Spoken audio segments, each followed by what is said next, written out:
It finally happened. The 3 episode premiere of The Testaments has arrived, and I have so many thoughts. I'm still kind of processing a lot of it, as I'm sure many of you are too. But in short, my overwhelming feeling is that I really, really loved these first 3 episodes. There were so many delightful surprises, changes from the book, continuations of storylines that we loved from The Handmaid's Tale. I think the first 3 episodes did a really good job of giving us a ton of answers while still creating some mystery. I have a few different ideas for some videos that I want to make responding to these first 3 episodes. So I was thinking the best place to start is with some character deep dives. Who they are, what's happening in the show so far, what changes are there from the book. I'm not sure that I really need to say this at this point, but just as a quick warning, if you have not seen the first 3 episodes yet, this will be filled with spoilers from it. And if you have not read the novel, I am going to be comparing a few things from the show to the novel. Before we really get into everything that happens in the Testaments, I want to start with some character deep dives so that we really understand who everyone is, their significance to the show, and where their character plot lines are at, slash, maybe where they're going. So today, I want to start with Agnes because understanding who she is, and more importantly, how she's shaped by Gilead, is the key to understanding this entire story. And yes, Agnes is Hannah, June and Luke's daughter from The Handmaid's Tale. But the version of her we're meeting now is very different from the child we remember. When we first see Agnes, she's a teenager living in Colorado Springs, deep inside Gilead's system, in the home of Commander Mackenzie. This is not Boston anymore. This is a more controlled, elite environment, the kind of place where daughters are raised to become wives. And right away, we're not just seeing her, we're hearing her. Because her story is being narrated by an older version of herself, which is important. If you've read the Testaments, you already know this is a retrospective account, told about 15 years in the future. So everything we're watching is filtered through memory, through reflection, through someone who now understands things she didn't at the time. And that framing matters because what we're really watching is innocence before it fully breaks. Agnes was raised by Commander Mackenzie and his first wife, Tabitha, who, from everything we understand, was genuinely kind to her. Agnes remembers her with warmth, with softness, which is rare in Gilead. But Tabitha passed away, and in her place now is Paula. And Paula is awful. She is cold, dismissive, constantly belittling Agnes, and very clearly sees her as something to get rid of as quickly as possible. There's no warmth here, no maternal instinct, just control and resentment. And this is where we get one of the most interesting changes from the book. The dollhouse is definitely a character in and of itself in the book. And in the Testaments novel, one of the ways that Agnes rebels against the Gilead system is by locking the aunt doll away in the cellar. And the aunt doll would cry and beg to be let out, and the Marthas would refuse. And this really reflects Agnes's fear of authority. But in the show, they changed this. Instead of the aunt doll, Agnes actually locks the mom doll, or in this case, Paula, in the attic. She imagines Paula begging to be let out, and Agnes refuses. She watches, lets Paula suffer, and then at one point we even see Agnes decapitate the Paula doll. It's dark, it's a little shocking, but it tells you everything you need to know. Agnes isn't afraid. She's angry, and that anger is buried under layers of obedience.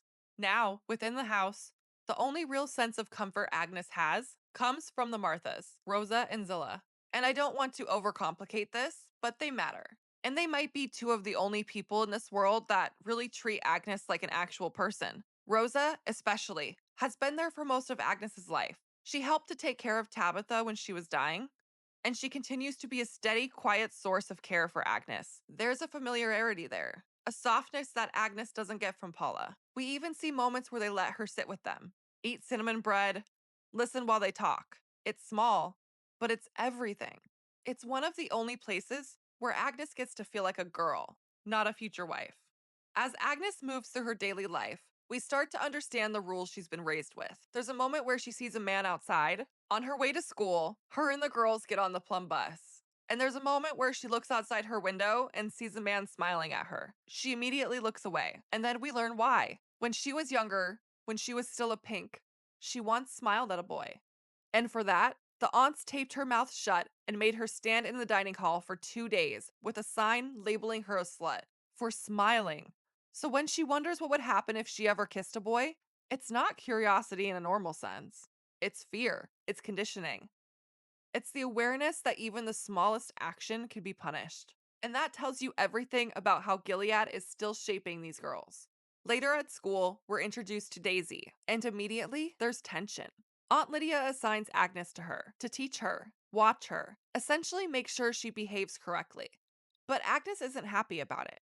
And a big part of that comes down to what Daisy represents. Daisy is a Pearl girl, which means she's from the outside world. And in Gilead, that automatically makes her suspect, immoral, something that needs to be corrected. So Agnes gives her a tour of the school, except it's barely a tour at all. It's cold, minimal, very passive aggressive.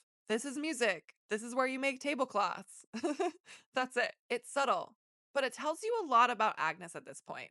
She's internalized the system enough to judge Daisy, even though, in reality, Daisy represents something she doesn't even fully understand yet. Episode 2 is where everything starts to change. Agnes gets her period, and in Gilead, that's not just a biological moment, it's a declaration. It means she is now capable of bearing children, which means she is now ready to be married. Paula, of course, is thrilled. This is exactly what she's been waiting for. Agnes gets to ring the bell, a public announcement that she has become a woman. The other girls celebrate. There's a ritual with the aunts where she's given her pin, marking her transition from plum to green. It's framed as something beautiful, something sacred. And for a moment, Agnes believes that. But the episode does not let that feeling last. Because almost immediately, that celebration is followed by humiliation. Let's back up for a quick second. In the previous day, so in the first episode, we see a moment where Gilead exposes its true colors. We're all used to this from the Handmaid's Tale, of course, but this is the first time we're seeing this in the Testaments. A man has committed a sin, and he must be punished for it. And it just so happens to be the same man that was smiling at Agnes earlier. The girls are brought in to witness and encourage this man getting his arm sawed off. And this moment was really a first for Daisy. She had not yet witnessed the actual brutality of Gilead, and she really was not ready for it.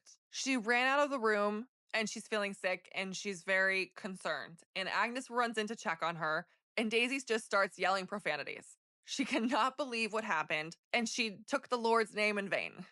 Okay, so here we are now. This is supposed to be Agnes's blessed day, her big celebration for starting her period. But suddenly, the girls are called in for a shaming circle.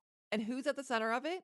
Daisy. Well, it turns out that for whatever reason, and honestly, I can't quite wrap my head around this one, and I'll probably talk about it more when I make Daisy's episode. For whatever reason, Daisy decided to turn herself in for blasphemy, for swearing, for taking the Lord's name in vain after witnessing that brutal punishment the day before. So now the girls are forced to surround her and shame her. They yell, dirty girl, over and over and over again at her. And Agnes does not just participate. She gets up in Daisy's face and intensely yells at her, a little bit more than we would expect. That moment was a little too much for Daisy because she immediately exposes Agnes. She says that Agnes saw her do it, she saw her commit blasphemy, and didn't say anything. So now, suddenly, Agnes, of course, is pulled into this also. They're both punished, forced to scrub their mouths with soap. It's degrading, painful, but it also becomes their first real point of connection. And in some really, really twisted way, this scene really kind of made me think of when Hallie and Annie were forced to share the cabin together in the Parent Trap for the night. It just feels like, some good old sisterly bonding is happening here. And then the episode takes a much darker turn. Agnes is sent to the dentist, Dr. Grove, who is Becca's father. And what happens there is devastating. He abuses her. It's the kind of moment that doesn't need to be loud to be horrifying. And when she leaves, she's not the same. This is the moment when something shifts inside of her, where fear becomes something deeper, where the idea of marriage, becoming a wife, stops being abstract and becomes terrifyingly real. She later describes this as the beginning of her nightmares. It feels like the end of her childhood. Later that night, Agnes is taken to what is essentially a ceremonial initiation. Aunt Lydia wakes her from her bed and takes her somewhere. The aunts are there. There are other greens there, all dressed in capes and their faces covered. Agnes is guided through a baptism-like ritual that marks her transition into womanhood. And on the surface, it feels almost beautiful. But underneath, it's something else entirely. Because this isn't about her. It's about what she now represents to Gilead. Afterward, Agnes was worried that Becca would be upset with her, because Becca had just recently started her period too, and Agnes was worried that this could be taking the spotlight away from her. But Becca tells her something that completely disrupts everything Agnes believes. She doesn't want a husband. She doesn't want any of it, for herself or for Agnes. And Agnes doesn't even know how to process that, because the idea of not getting married has never existed for her. What else would you do? That question alone shows how limited her worldview is. By the end of episode 2, Agnes gets home and she's first greeted by Garth, one of her guards. They have a slight flirty discussion. You can tell throughout these first few episodes that Agnes kind of likes him. She reminds him that smoking is not allowed. Then she goes inside. There, she's met by Paula, who lets her know that her father, Commander Mackenzie, is in his office with the other commanders. She's told to go in and announce to her father that she has finally become a woman. And as Agnes walks into this room full of commanders, the way that they look at her is horrifying. There's no pretending otherwise. In their eyes, she's not a child anymore. She's something to be evaluated, chosen, owned, and you feel it. Episode 3 shifts more towards Daisy, but what we see of Agnes still matters. There's a plum bus attack, chaos, gunfire. Daisy steps up in a way that Agnes never could have. She immediately shields Agnes, stays calm, and helps to guide the other girls to get down. Agnes then recognizes in this moment that Daisy is not someone beneath her, but someone stronger than she expected. The episode ends with a visit to Commander Judd's house. His wife is to show the Plum Girls around and teach them what it means to run a household. It's presented as educational, a glimpse into what their future could look like. But something feels off. And if you know anything about the Testament's novel, you know that instinct is right. I can't help but notice how much Commander Judd looks like Fred Waterford. Although honestly, I think Commander Judd is probably even worse. So we'll talk more about Commander Judd and where this storyline is going in future episodes. But for today, I'm just going to leave it with that. There is a lot more to this field trip to Commander Judd's house than what it seems. By the end of these 3 episodes, Agnes is still innocent in many ways, but that innocence is cracking. And you can see the pressure building from Paula, from Gilead, from the expectations being placed on her body and her future. And at the same time, you're starting to see something else underneath it all. Anger, confusion, resistance. She just doesn't know what to do with it yet. I am absolutely loving Chase Infinity's portrayal of Agnes so far, and I'm so excited to see where the character goes. More character dives are coming soon, as well as other Testaments related reviews and videos. If you enjoyed this, please like the video and subscribe to my channel. It really helps my channel grow and means a lot to me. Thanks for watching, and remember, the Coven is always watching.